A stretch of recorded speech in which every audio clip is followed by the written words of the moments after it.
जय माता दी। दोस्तों, मेरे पास बहुत से लोगों से क्वेरीज आती रहती हैं कि शादी कब होगी या नहीं होगी, लाइफ पार्टनर कैसा रहेगा, मैरिड लाइफ कैसी रहेगी, इत्यादि इत्यादि। आज के वीडियो में हम ऐसे एस्ट्रोलॉजिकल कॉम्बिनेशंस डिस्कस करने जा रहे हैं जो शादी नहीं होने देते। ये ऐसे कॉम्बिनेशंस हैं जो शादी होने में अड़चन पैदा करते हैं और अगर शादी हो भी जाए तो फिर वो टूट जाती है। ये कॉम्बिनेशंस ज्यादातर केसेस में शादी नहीं होने देते। दोस्तों, इन कॉम्बिनेशंस को ध्यान से स्टडी करने की जरूरत है। तो दोस्तों, मैं आज कुछ एस्ट्रोलॉजिकल कॉम्बिनेशंस के बारे में बताने जा रहा हूं जिन्हें आप कुंडली में देखकर ये जान पाएंगे कि शादी क्यों नहीं हो पा रही है। इन ग्रहों के कॉम्बिनेशंस के अलावा ग्रहों के नक्षत्र, स्ट्रेंथ और उस भाव के स्ट्रेंथ को देखना भी जरूरी है। कुछ केसेस में उपाय करने से उस बाधा को दूर किया जा सकता है, लेकिन हमने देखा है कि ज्यादातर केसेस में नहीं किया जा सकता। तो दोस्तों, हम नो मैरिज योगा के कॉम्बिनेशंस को आज डिस्कस करेंगे। सबसे पहले हम देखेंगे कि मैरिज के लिए कौन कौन से चार्ट को हम स्टडी करते हैं, यानी कि role of charts in marriage. तो इसमें जो है सबसे पहले हम D1 चार्ट को देखेंगे, यानी कि लगन कुंडली को हम स्टडी करेंगे। उसके बाद हम मून चार्ट को देखेंगे। मून चार्ट का मतलब यह है जहां पर मून जो है फिर वो लगन चार्ट बन जाता है। और उसके बाद जो है वो D9 चार्ट को देखेंगे। D9 का मतलब यह है कि नवांश कुंडली। अब इन चार्ट्स में कौन से भाव देखे जाते हैं, कुंडली के कौन कौन से हाउसेस हमें देखने हैं। सबसे पहले लगन देखना होता है। अगर लगन स्ट्रांग है तो सबसे अच्छा है। Second house for the family, जो परिवार होता है वो सेकंड हाउस से देखा जाता है।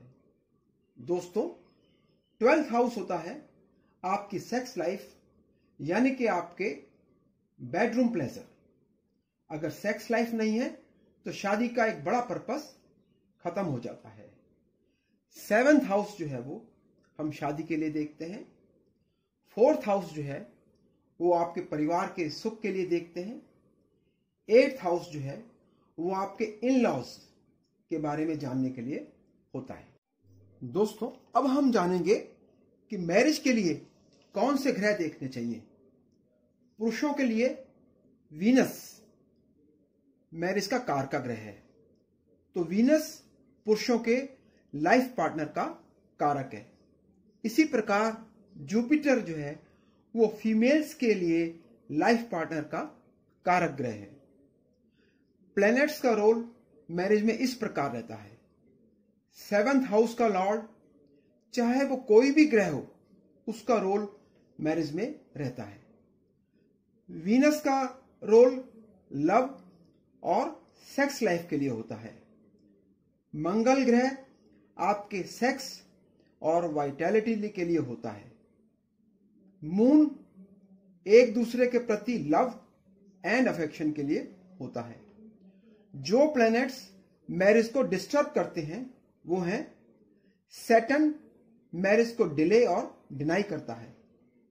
डेबिलिटेटेड मंगल, जो कि कारक है आपके सेक्स और वाइटैलिटी का, और अगर इसमें पावर नहीं है तो ये भी शादी को डिस्टर्ब करता है। वेनिंग moon, Rahu and Ketu.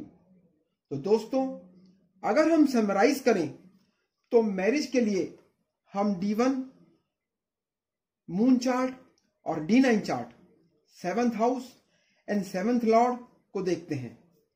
Female chart में जुपिटर की पोजीशन और मेल चार्ट में वीनस की पोजीशन को देखते हैं।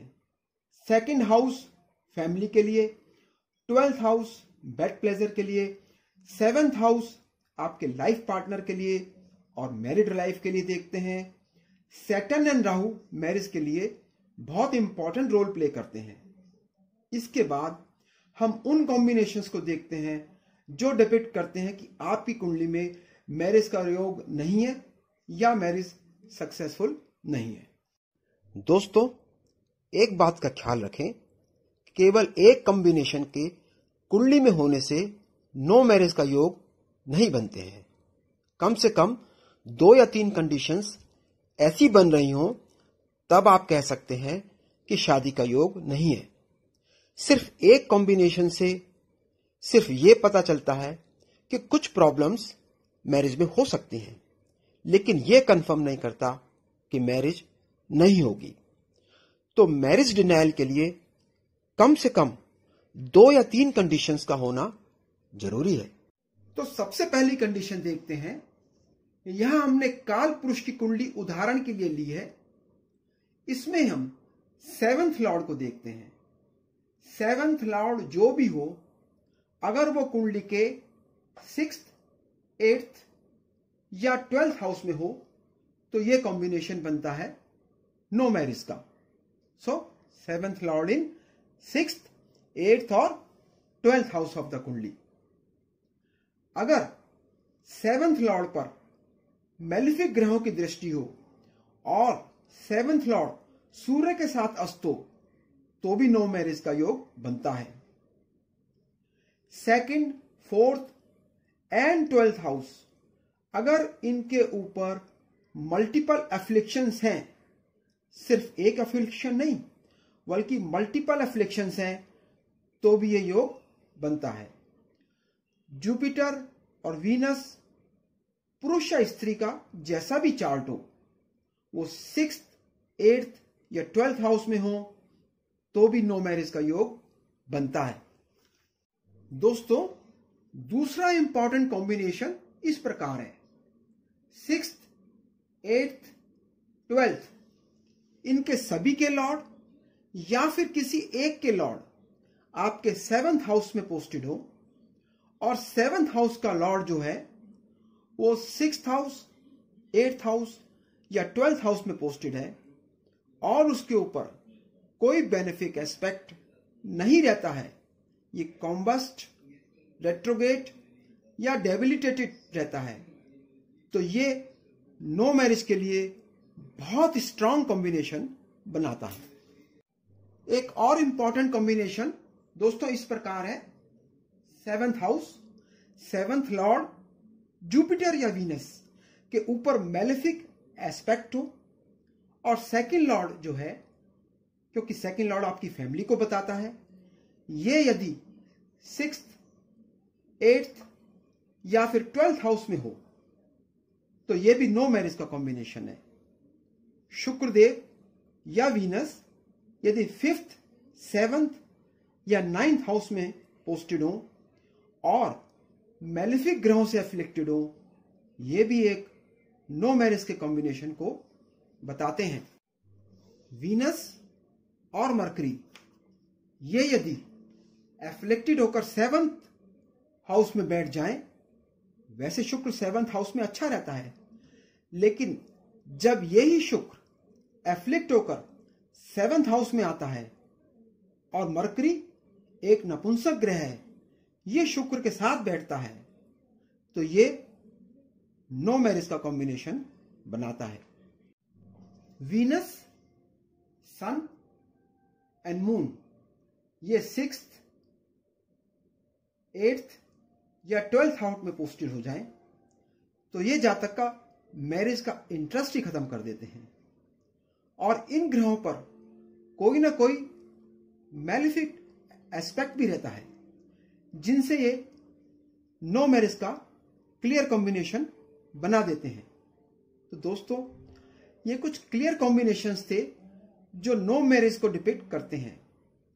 कभी शादी होती है तो टूट जाती है या फिर मेजर प्रॉब्लम चलती रहती है, ज्यादातर शादी नहीं होती है। मगर आप सिर्फ एक कॉम्बिनेशन को ना देखें, कम से कम 2 या 3 कॉम्बिनेशंस उसमें फिट बैठने चाहिए, तभी किसी एस्ट्रोलॉजर को बोलना चाहिए कि ये नो मैरिज के कॉम्बिनेशंस हैं। दोस्तों, अभी हम एग्जाम्पल के लिए 3 चार्ट लेंगे, एक delay in marriage and problem in married life, दूसरे में जो शादी है वो 1 महीने के बाद डाइवोर्स हो गया है, और तीसरे में नो मैरिज कॉम्बिनेशन है। इन तीनों के आप डिफरेंस देखिए और किसी चार्ट में आप इनको समझ सकते हैं। तो फर्स्ट हॉरोस्कोप में एक 1980 बॉर्न, ये पुरुष की कुंडली है। इसके अंदर डिले इन मैरिज है and problems in married life है। कैसे है कि आपका जो 7th लॉर्ड सन है वो 8th हाउस में है, वीनस कंबस्ट यानी के सूर्य के साथ अस्त होकर 8th हाउस में है, मार्स 12th हाउस में राहु के साथ कंजक्ट है, 12th हाउस लॉर्ड ये 4th हाउस को एफ्लिक्ट करता है, और 4th house Lord 8th house में है।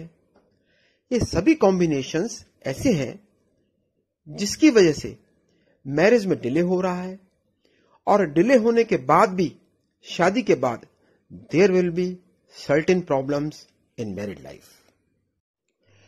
अब हम दूसरा चार्ट देखते हैं। ये एक लेडी का 1970 बॉर्न का बर्थ चार्ट है।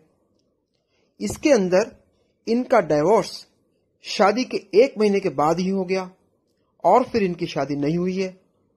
यहां जुपिटर रेट्रोग्रेड है राहु नक्षत्र में, 7th लॉर्ड सैटर्न भी रेट्रोग्रेड है यानी कि वक्री है, sun and Mars aspects 7th house, Saturn also aspects 7th house, और 7th house is afflicted totally by Rahu and aspected by Mars, Sun and Saturn. Mars is the combust planet here, यानी कि मंगल सूर्य के साथ अस्त है।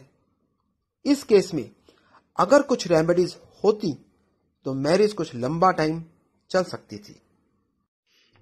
अब जो चार्ट हम देख रहे हैं ये नो मैरिज का एग्जाम्पल चार्ट है। हमने पहले जो 2 चार्ट देखे उन दोनों के अंदर 7th हाउस में काफी एफ्लिक्शन नजर आई, उनके रिलेटेड प्लैनेट्स में भी एफ्लिक्शंस नजर आई, लेकिन यहां पर एफ्लिक्शन का लेवल थोड़ा बढ़ जाता है। ये 1974 बॉर्न एक लेडी का चार्ट है। यहां जुपिटर जो है, जो कि मैरिज का कारक है, वो रेट्रोगेट होकर राहु के नक्षत्र में है। 7th लॉर्ड सन यहां 8th हाउस में है, और ये एफ्लिक्टेड है मार्स के साथ बैठने से।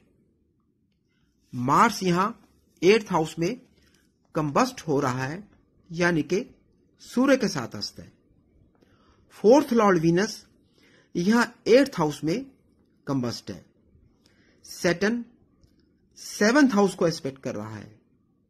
दोस्तों, इन सभी कंडीशंस के होने से इस चार्ट में लग रहा है कि जातक की शादी नहीं होगी, और अगर होगी भी तो जल्द होकर टूट जाएगी। तो दोस्तों, ये 3 एग्जाम्पल हमने लिए। तो यदि ये कॉम्बिनेशंस 1 या 2 हों जो हमने डिस्कस किए हैं तो मैरिज डिले हो जाती है और प्रॉब्लम्स इन मैरिड लाइफ भी होती है। और वही कॉम्बिनेशंस अगर 2 या 3 से ज्यादा हो जाएं या कम से कम 3 हो जाएं तो there is no marriage promised in the birth chart. दोस्तों, अगर आपको यह वीडियो पसंद आया है तो इसको लाइक करें, चैनल्स को सब्सक्राइब करें। जय माता दी।